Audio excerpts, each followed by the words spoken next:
Hello there, BookTube. My name is Daniel. Welcome back to my channel, Guilty Feet. Unforgettable.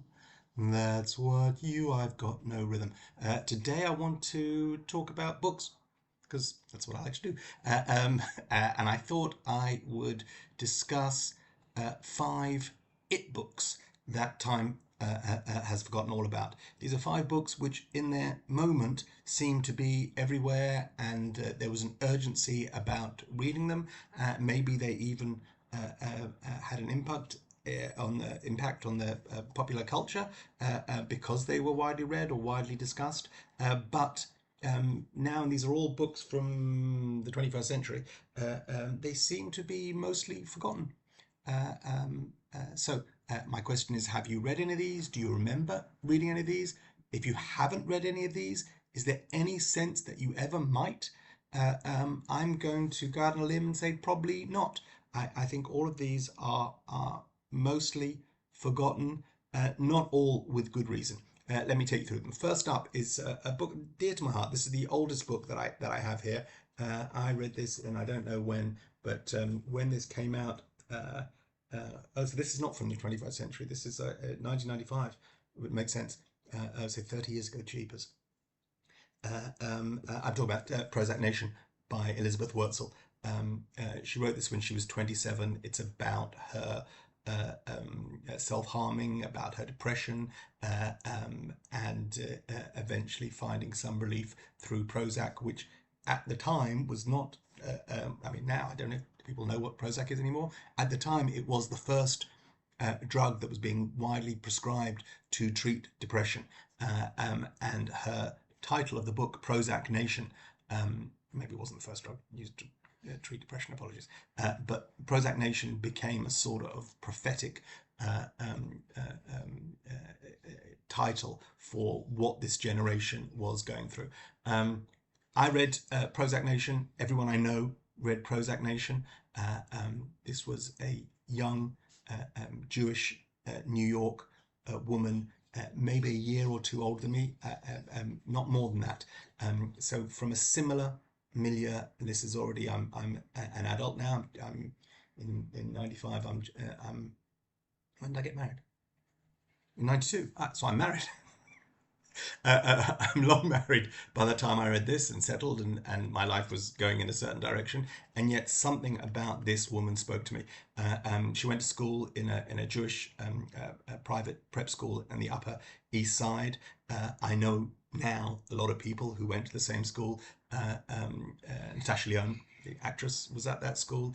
And there was someone else I wanted to oh yeah, the current president of Israel, Isaac Herzog, who's I think either in London or on his way to London now for a visit, went to Ramaz on the Upper East Side. Oddly, Isaac Herzog's father, Chaim Herzog, who was also president of Israel, went to the same school as my dad in Dublin. Another story. Anyway, we all kind of fell in love with Elizabeth Wurtzel, and maybe when I say all, I think maybe more of my male friends read this than women friends. And the idea that women just want to fix men might not be as gendered as you think, because in somewhere I think we wanted to fix her. She was so bright and so witty and so fucked up, and I think we kind of all wanted to be friends with her and help her and fix her, and it's a remarkable book. The follow-up book was, which I also read, was Bitch by Elizabeth Wurtzel, tremendously sexy and self-knowingly sexualized version of herself on the cover. And this is a sort of all over the place treatise about women and why women are treated differently. And again, in the early days of my sense of, I read this in 1999, in the early days of my sense of understanding what being a feminist ally was, I got some of that from here. As I say, she was an important influence, I think, on popular culture in general, on me in particular, and many of my probably male friends. Tragically died in 2 or 3 years ago. No, 5 years ago now. of breast cancer. Her life had been a bit of a mess, and various rounds of addiction and rehab. Although she was exceptionally brilliant, she'd been to Harvard for undergrad.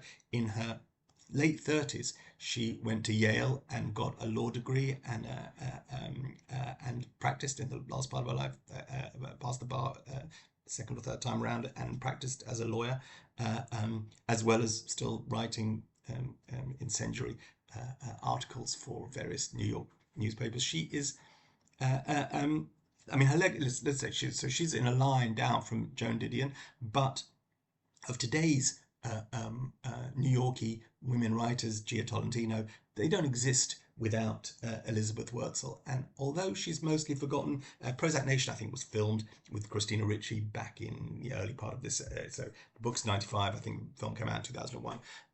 But mostly forgotten. I don't even know, I would not even know if Prozac Nation is still in print. That's how historical it is. But a key part of my reading and my understanding, and missed, tragically lost, a great mind, even if a messy one. That was Prozac Nation by Elizabeth Wurtzel, the first of 5 books, which I think you forgot about. The next one is a more recent one. This is something that got a lot of play when I joined BookTube. 4 years ago, people were talking about this book. It took me about a year to get round to getting hold of a copy and reading it. And I read it, and now it seems to have completely disappeared. I think everyone was talking about it. Matthew Sciarappa, who was somebody who was doing great book surfacing. I don't see him as much. Maybe I'm just not, he's not in my feed. But he's somebody who worked in publishing, it's probably New Yorker, who was great at surfacing books that I had never heard of. And I took a lot of good recommendations from him. It takes me a while to get them because he's always ahead of the curve. Pre-publication, he was books that he was working on and he was talking about, but valuable to me. And I eventually got hold of this copy secondhand, even though it's an hardback. This is The Prophets by Robert Jones Jr. I think Bob the Booker might have done a review of this. A few people read it. It's a great, Robert Jones Jr. is African American. This is a book about a gay couple in slavery. And it works both as a slave novel and as a gay novel. Blurbed on the back by Marlon James, Ocean Vuong, Kesey Lehman, and a really terrific piece of work. A little long. So what is this? 360 pages. Nothing wrong with that at all. Don't want to complain. It's just a hardback book. I want to read what I wrote on Goodreads. When I finish a book, I try and write a little review on Goodreads, and just to give a sense of what I thought. I gave this 4 stars because I thought it was terrific, but I give most things 4 stars. I wrote this. I want to read his next novel. It's an interesting way to start a review of a book. That doesn't mean there was anything wrong with this one. Far from it. The writing is exquisite. I just felt there was an awful lot that he wanted to include, and no one suggested that he could save some of it for another book. It's a backhanded compliment. Or leave it out entirely without detracting from the excellence of this one. I know it's a petty complaint to say the book is 50 to 100 pages too long, but there were moments when this dragged just as it was taking off. I think it's a fantastic first novel, but I'm more excited to see what else this author can do. So, excited about it, and that I wrote that in May 2023, so not so long ago, it was just over 2 years ago. But we haven't heard anything about a new book from Robert Jones Jr. since, and I think this is not widely read still. People are not, I don't see it come up in greatest books of the last 5 years or the 21st century. I thought this was a fine piece of work, a queer black male writer, and a great sense of story and time and character. Prophets by Robert Jones Jr. Forgotten mostly. Have you read this? Would you read this? Next up is short stories. I know no one reads short stories, and I don't think of myself as someone who doesn't read short stories, although I probably don't read so many, but it was never a thing that I said, oh, I don't read short stories. I do read short stories, and I'll read short story collections, and I read them from cover to cover, which maybe is not the ideal way to experience a short story collection, but that's what I do. I treat it like a book, and I start on the first story and work my way through the last story. But I've always read short stories because I came up reading Salinger's short stories, and I'm trying to think of other people whose short stories. Joyce, the short story books were always books that were available and around, and should be read. So I read them. This I picked up because it won the National Book Circle Critics Award. It was also shortlisted for the National Book Award, and it was an author that at that point I had never heard of her, even though she was 75 years old when this was published. I'm talking about Binocular Vision. British English would say binoculars or binoculars. Anyway, Binocular Vision by Edith Perlman, a collection of short stories. I did not know anything about Edith Perlman. These were stories in the back. It has the dates of them. So these stories were originally published from 1977. That's the earliest one. A whole bunch in the 90s and the 2000s up to 2010. And this book, I read this in 2013. The book was published in 2011, I believe, and won a couple of awards and was on the notable books or whatever, all the good things. I read this. It was fantastic. Just absolutely excellent collection. Much more Jewy than I had anticipated. I had no idea Edith Perlman was Jewish. I had no idea that she was going to be writing about Jewish things. And they're not exclusively about Jewish things, but each one was a pleasant surprise when I said, "Oh, I recognise this world," and some of this is familiar. I guess Edith Perlman should have been the giveaway. I mean, well, maybe not. Perlman's a pretty Jewish name even in the UK, but it didn't occur to me when I started reading this. And fantastic, and now mostly forgotten. I bought her next collection after this one, which is called Honeydew, which was an Oprah notable book or whatever that means. But despite this winning awards, I think mostly forgotten. I don't imagine people. And Edith Perlman died a couple of years ago, 2023, I think, at age 86. And I don't think this is widely read. Couldn't tell you whether or not it's still in print. This was a small press, one second. So that even this won awards. Lookout Books, University of North Carolina, Wilmington. That was the publisher. And then this was John Murray in the UK, the follow-up. So I couldn't tell you if this is still in print. It may not be. Have any of you read Binocular Vision? Read any other Edith Perlman? Would you read this? It's an outstanding, though chunky. It's a meaty collection of short stories. There's quite a few. They're not huge, but there's a lot of, that tells you. So 2 pages of things. How many months back? 30 short stories in 36 pages, in 367 pages. That tells you roughly what you're getting. I thought this was excellent and mostly forgotten by history. Okay, what else have we got? Okay, this is a book I didn't like, but was everywhere. But just before I started BookTube. So I read this in 2018. But compared to all the other books that I've spoken about, which may have had some level of popularity, Prozac Nation probably most got into the zeitgeist, and there was a film made of it. This book was literally everywhere.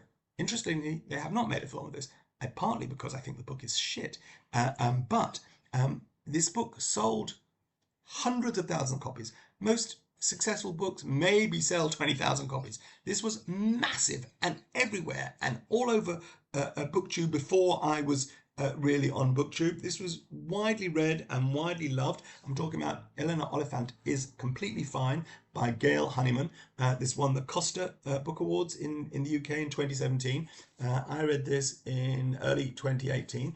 I thought it was terrible, just rubbish. I'm going to read my review on Goodreads because it makes me laugh. I know it's a bit weird to quote yourself, but I went back and read it for the first time today. I just write these to make notes while some things are still fresh in my mind, because usually I'm left with a sort of more holistic impression of my reading, and I would tell you that I thought the book was a bad book, badly written. It just didn't hang together, even though it sold gangbusters. Interestingly, we have not seen another book yet. This is now going on 10 years. We've not seen another book yet from Gail Honeyman. Perhaps she doesn't have another book in her. A snarky person might say she didn't even have this book in her. This is my review, which is really harsh. Okay, I don't want to be overly harsh about this. I clearly did, but this was a dreadful load. I don't want to be overly harsh, but this was a dreadful load of old tripe. Emotionally manipulative and unoriginal, Eleanor Oliphant is such an obvious authorial construct that the novel is doomed from the start. She's weighed down with a bunch of movie cliches, selective amnesia, forgotten sibling, imaginary correspondent, and a glaringly undiagnosed case of movie autism. She's also a bender-prone, bottle-a-day vodkaholic who just decides to stop. Nothing about her makes sense. We're supposed to believe that having been sequestered from the world to the age of 10, followed by years of foster care, school, university, and 9 years working for a graphic design firm, she has mastered computers, Facebook, Twitter, and the internet, but never in her life come across the concept of Jeremy Clarkson or SpongeBob SquarePants. Because it's funnier that way. Nothing holds together. There is no consistency or integrity to Eleanor's condition. She is not a person, just a device to tell a story about loneliness. Because that's all this book really is. It's a story about loneliness. Certainly a worthy subject for a 21st century novel, but there has to be a better way to write it than this cack-handed, curious instant knockoff puddle of slush. I am sorry. I understand exactly how self-indulgent that is, but I just made myself laugh. This cack-handed, curious instant knockoff puddle of slush. Eleanor Oliphant. No one talks about this anymore. Does anyone read this?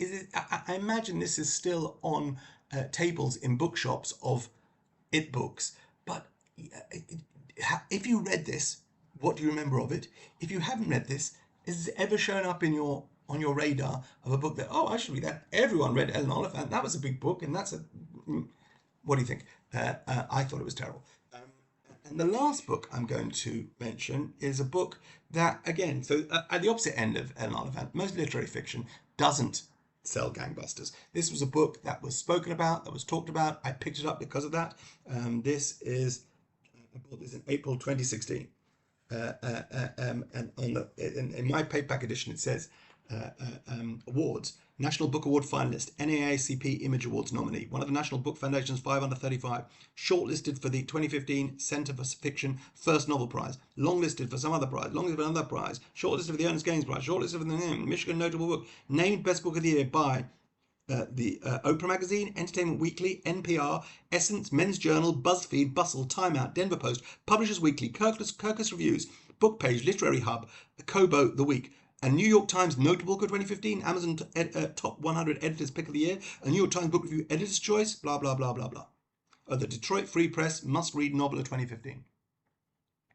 So this was a fairly widely read and beloved book. I'm talking about The Turner House by Angela Flournoy, a finalist for the National Book Award, we are told on the cover.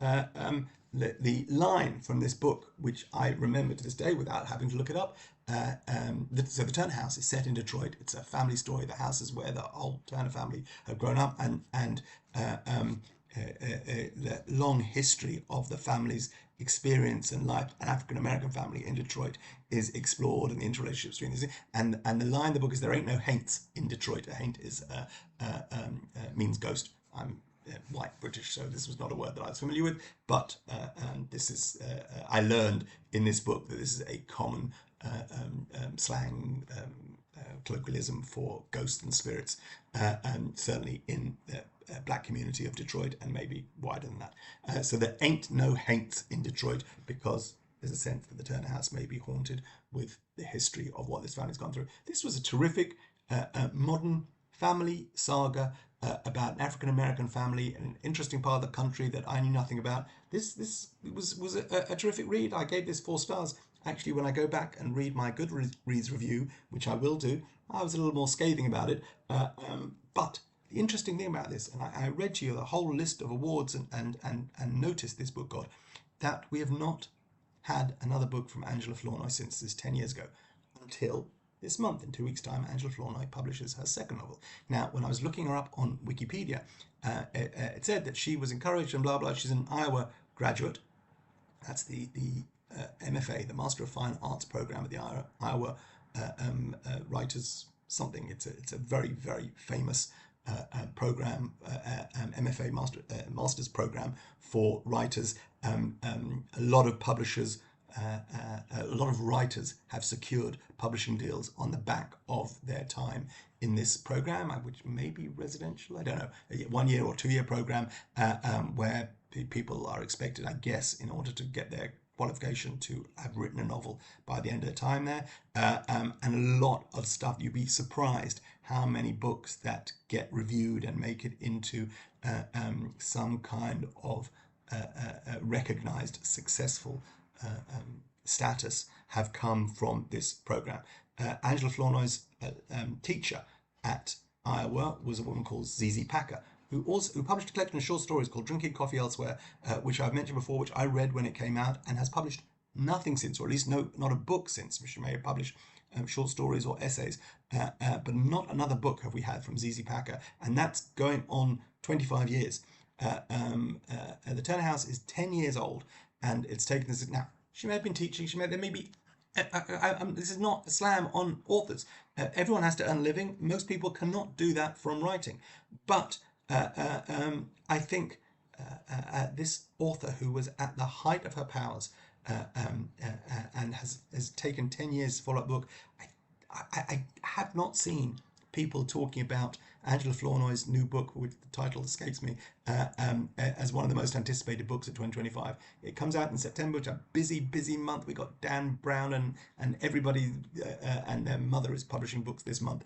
And what should have been, if it had been 2, 3, even 4 years after the Turner House, what should have been a publishing event, what should have been widely anticipated on BookTube.